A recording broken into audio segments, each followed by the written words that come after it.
If you've been sent this video, that means that you volunteered to help with Mini Rock Rumble, and we have accepted. So first, I want to say thank you so much for doing this. It is because of you that we can help make this contest run as smoothly and progress as quickly as possible to get everybody done in a timely fashion. So thank you.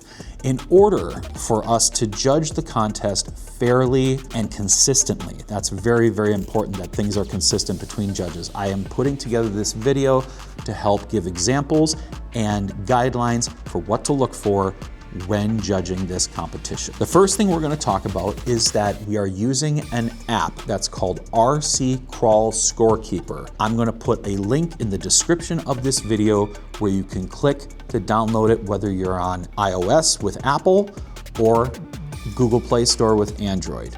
So make sure you click that and download it. Go ahead and if you want, pause this video and do that right now. When you've downloaded the app, you can just leave it on your phone for now. We will help you get set up when you get here with registering to be a judge for the competition. And we'll show you how to do that and give you the code when you get here. Once you've been given the code and register for the competition in the app so that you are now officially a judge, there's a few things we've got to remember. First of all, for every single run, we have to remember to check every single field for our entrant. So when we're on the screen, we're going to see the driver's class, the name of the driver, first and last name please, the course they're driving, the group, which is going to be the same as the class, and then lastly, your name as the judge's name. You need to check all 4 fields to make sure that they are all set correctly for each person's run. After you have made sure and double checked with both you and your co-judge, we'll talk about that part in a second. That is when you hit new crawl and get ready to judge the run that you're witnessing. For every run that we're going to do, there will be 2 judges. One judge will be the primary scorekeeping judge. The other judge will be the insurance, if you will, if you want to call that. So they're essentially the second eye to make sure that everything stays accurate. We want 2 judges on each run so that judging is as fair as possible, because if one judge catches something the other one doesn't, then everything stays on the up and up. The way this works is that between the 2 of you, you will need to determine who is the primary judge and who is the secondary judge. Once both judges make sure that the information is entered correctly for each run, the secondary judge will hit new crawl and then hit the play button to start the timer on their clock right away, because their clock doesn't actually count. The primary judge is going to have the volume up on their phone. So secondary judge, mute your phone, okay? So that nobody hears those beeps. We don't want to confuse people. So primary judge, volume up, secondary judge, volume off. When the primary judge presses the start button, the play button, there will be a series of 4 beeps. On that 4th beep is when the contestant starts their run. Now from there will be a series of gates along the course. The object of the run is to get through all of the gates without touching the gates. We'll talk about what constitutes a gate touch, without rolling over, without needing a hand of judge, and without touching either the floor, I mean rolling over and falling off the table, off the course, or touching the table, which is the floor's lava roll. Now let's talk about what each one of those penalties are and how they are scored. So you'll notice that on our scoring sheet, which I'm going to have up on the screen here, there is a progress checker, a gate touch, a rollover, a hand of judge, and a floor is lava, or it just says lava. When a contestant successfully passes through a gate without touching it, they get a progress. So you just press the plus sign for each gate they make it through without touching it. Let's talk about gate touches. What constitutes a gate touch and what do you do? So you have somebody that's trying to get through a gate and you notice that one of the gate flags moves. Here's what has to happen for it to count as a penalty. The piece of putty that holds the gate to the course and the stick that holds the flag up are the only parts that count as a touch.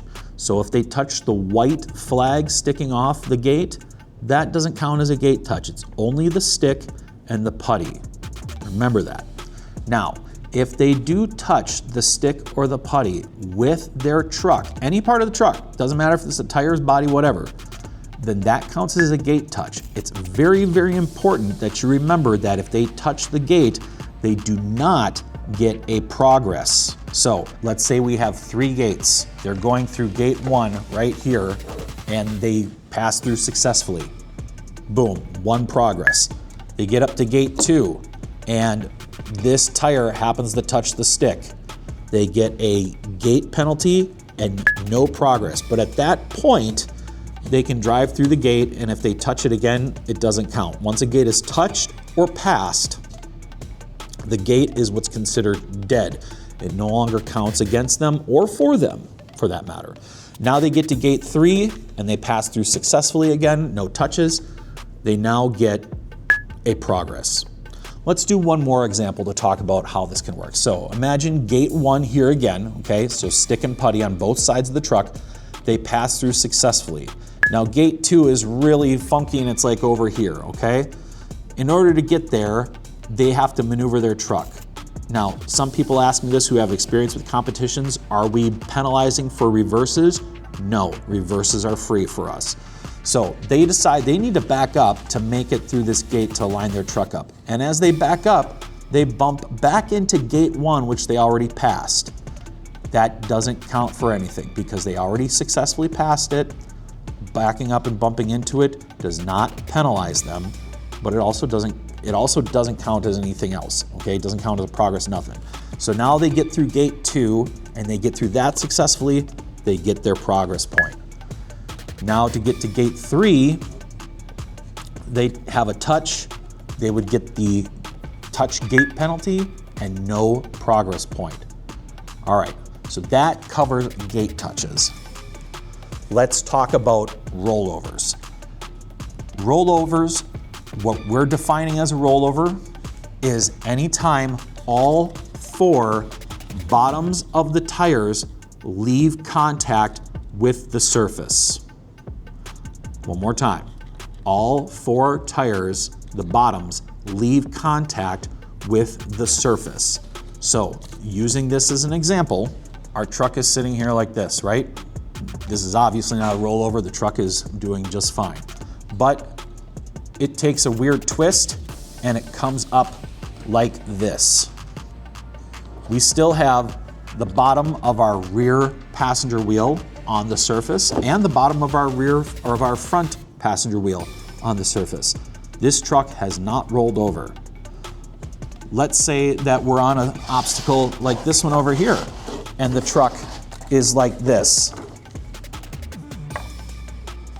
That is not a rollover because these front wheels, the bottoms of them are still touching the terrain. However, let's say the truck does this. We look here, we notice that none of our 4 wheels are touching, the bottoms are touching the terrain. So at this point, they would get that rollover penalty. Now, at this point, the contestant can do one of 2 things. They can attempt from a position like this to recover the vehicle on their own. What that would look like, if I turn this on, so they're on their side and they turn their wheel and they manage to right it without touching it with their hands. They manage to right the vehicle back on its wheels just from their driving. At that point, there's no other penalty, just the rollover penalty, okay? Because they went off the bottoms of their 4 wheels. So if they can recover it like this, they're good, no further penalty. However, let's say they do something like this. So they're rolled over and they make it that they can't get themselves up at all. There's nothing they can do. At this point, they will ask for a hand of judge. It's very, very important that the contestant does not touch their vehicle once their run has begun. So once they've started, they are not allowed to touch their vehicle. The only person allowed to touch their vehicle until the run is complete is the judge. So at this point, they would ask for a hand of judge. The rule is the rear wheels on the last passed gate marker. Even if they touch the gate, the last gate that had been passed through is where the rear wheels go for them to start again. So let's pretend we have a gate here, and then we have this gate here. I try to get through this next gate, and for some reason, I just managed to do one of these and I don't get through it and flip myself over, right? Now I can't seem to right myself. Oh wow, that sucks. Please give me a hand of judge. Hand of judge picks me up, puts me back on this last gate I put with the rear wheels. Are there times where you might have to adjust this rule a little bit to keep the contest moving? Yes. And it's up to you, your discretion as the judge, but we should try to stick to this rule as much as possible. There's only going to be a max retry of 3 times. So they drive up, they try to attempt to get through a gate, they roll over like I just did, and they didn't get through it. That was their first attempt. They try it again, and the same thing happens again. They turtle themselves, they roll over on the roof, you put them back. That was their second attempt. Now they try it this third time, okay? And I'm trying to make the same thing happen. There we go, same thing happened. That's their third attempt. Because they did all those three tries, they still get the rollover in the hand of judge, but then you will put their rear wheels on the gate that they did not get, okay? So by that time, they will have plenty of penalty points. There's no additional penalty points for having to progress at this point after the 3 tries. That is how that will be handled. That addresses progress, gate touches, rollovers, and hand of judge. Now, let's go over one more scenario to kind of put this all together, okay? So we're gonna imagine 3 gates and a third one up here. So 1 here, 1 up here, and 1 up here, okay? So I start to drive as the contestant. All right, I make it through the first, well, I didn't quite make it yet, but there we go. All right, so I made it through the first gate, so I would get a progress.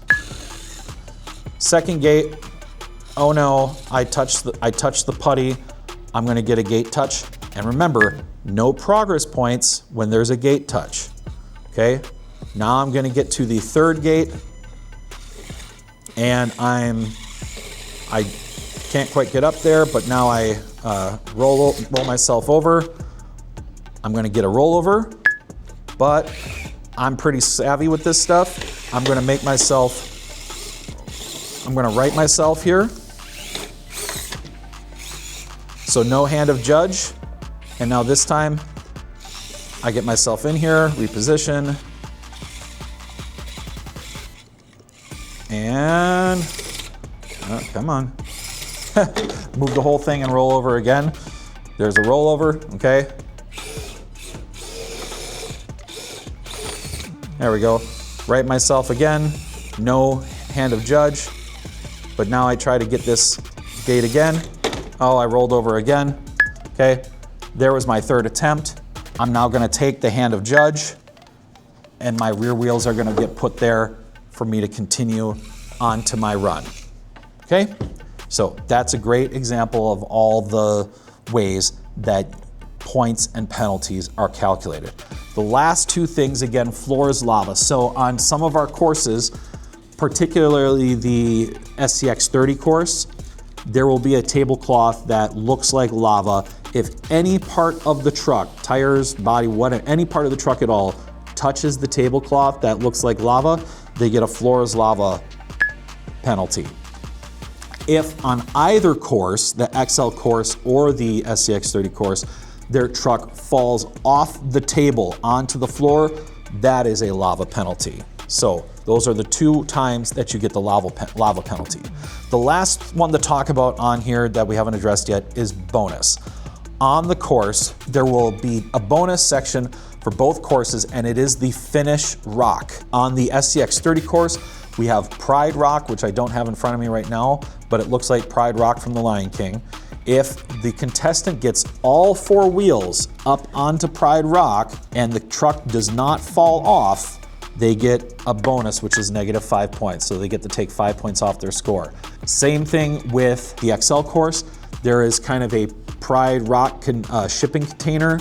It's a very steep container. If they get their truck all the way up it with their front wheels hanging up over the edge, they get those 5 points, okay? Again, without falling off. If they fall off of Pride Rock or the shipping container, there's no penalty for rollover at this point because their run will have ended once their front wheels touch the finishing tile. So starting and finishing a run, let's talk about how that's done. When a run is started, there will be a dedicated tile on the course that is the start tile.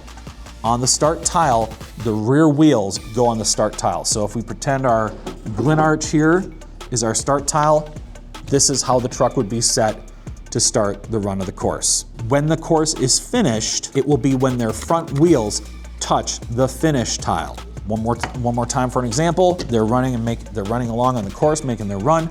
Let's say this is our finish tile. As soon as their front wheels touch it, the timer stops. You press the pause button. That is their official time. And then at this point, they can try to go for the bonus. Because this is pretty steep, we'll show as an example. So the bonus would be to get all 4 wheels up this obstacle, kind of similar to the Pride Rock thing. Again, this is pretty steep, so I don't think it'll make it. All right, so it hasn't made it yet. They can try as long as they want, but then once that happens, they roll over. They don't get to try anymore, but there's no penalty for that, okay? Because their time is officially stopped at that point. They can only get the bonus. Once a run has been completed, this is very important. Both judges need to get together and compare the scores they recorded for the course run. During the course run, judges, it's really important to call out the points you see. So if you see a progress, they make it through a gate successfully, say progress, so both judges hear and see it. If they have a gate touch, call out gate touch, so both judges record it. If they have a rollover, say rollover, and of course if they have hand of judge, but always be checking with each other and calling things out. Communication's huge, don't be silent. Another thing that's really helpful is during a transition point on the course, that's when a contestant is between gates. Every once in a while, look at the amount of points or the score and just say, hey, I've got 48 right now, what do you have? Or just say 48, and they look at their thing, yep, 48. That way you make sure that you're staying the same on points throughout the run. The idea being is that at the end of the run, you both should have the same score so that we know scoring was consistent. Now, at the end of the run, it's very important that we do this next part right. The primary judge, the one that was recording the official time, is the one that hits finish and record on the run. The secondary judge just hits the back button and then deletes the crawl. They're not gonna save anything, and that's really important. We only wanna record 1 run per contestant, not 2. The point of the second judge is just to verify that the first judge got the correct score. So whoever the primary judge is, you're the one that's gonna hit finish and save. Whoever the secondary judge is gonna hit back and delete crawl. My recommendation is to try to keep this roll consistent so that you don't get confused. But very, very important that at the end of the run, you both do that with each other to make sure you both do it right so that we record our scores and our places accurately. We don't want to get this wrong. Now, there's another button on the bottom that says DNF, which is short for did not finish. The only time you'll click that button is if somebody gives up early before they either run out of time or run out of points. That's when you click DNF. Otherwise, if they run out of time, that is automatically recorded by the app, or if they exceed the point threshold, their run is immediately over. You, again, both compare your scores, save appropriately or delete appropriately, depending on which judge you are. And then after maybe each run or each couple of runs, what the primary judge should do is go to the log tab in the app, go to the transfer tab at the top, and then hit the button that says upload now.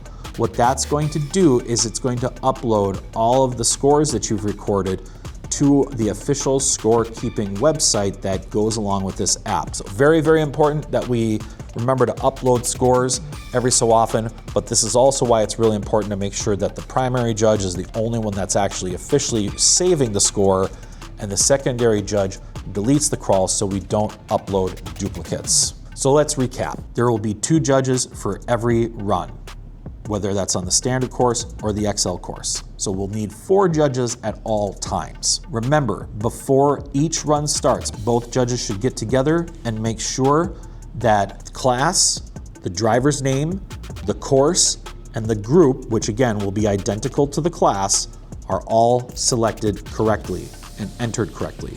And then lastly, your judge's name. After that, you hit new crawl. Once you've done that, the secondary judge will hit play to start their timer, but with their phone muted. The primary judge will get the contestant ready, have their volume up, press the play button so that the contestant can hear the 4 tones where they go on the 4th tone. And once that 4th tone starts, they start their run. Remember, gate progress points are only for successfully passed gates. If they do a gate touch, they do not get progress. Rollovers are when all 4 wheels leave the terrain. So there's sometimes where the terrain, they're literally like sideways, but their wheels are still touching, the bottoms of their wheels are still touching the terrain. It's only when all 4 wheels, the bottoms of 4 wheels, leave the terrain that counts as a rollover. From that point, if they can recover the vehicle through their driving, they don't get a hand of judge. But if the judge has to pick up their vehicle and reset it, that's when they get a hand of judge. If you have to do a hand of judge, their rear wheels go on the last successfully completed gate. There's always 3 attempts to get past an obstacle. If they fail in the 3rd attempt, they get a hand of judge to move them with their rear wheels on the gate they could not get past. Another question that you might want to know is if they have to have a hand of judge to get to that next gate, they do not get progress for that gate either. That's really important to remember. They complete the course. Once their front wheels touch the finish rock, that's when both judges stop their timers, compare their scores to make sure they're identical, and then the secondary judge erases the run because they don't want to save it, and the primary judge saves the run. And then, of course, if they remember to right away, or if they don't have to do another run immediately, they upload their crawls so that they upload to the scorekeeping website so that we can keep track of places and how everybody's doing their progress. Remember that there is a bonus point for the finish rock if they get all 4 wheels up the finish rock on Pride Rock, or front wheels over the top of the shipping crate. And then of course, remember that floor is lava rule, where on the standard tile course, if any part touches the tablecloth that looks like lava, or if on either course, if their truck literally falls off the table, that is a floor is lava rule. Thank you again for volunteering to judge this competition. We want to make sure that the judging stays as fair and consistent as possible. You will be quizzed on the day of the competition to make sure you watch this video so you know what you're doing. And then of course, once you get that, you'll get your free entry for one of the classes, your class of your choice to enter the competition. If you're doing multiple classes, you will have to pay for the additional classes that you choose to enter. But as a judge, you do get 1 free entry. So thank you again for that. That's my way of saying thank you for helping out. All right, with that, we look forward to seeing you on April 11th, and thank you again. We're going to make this great.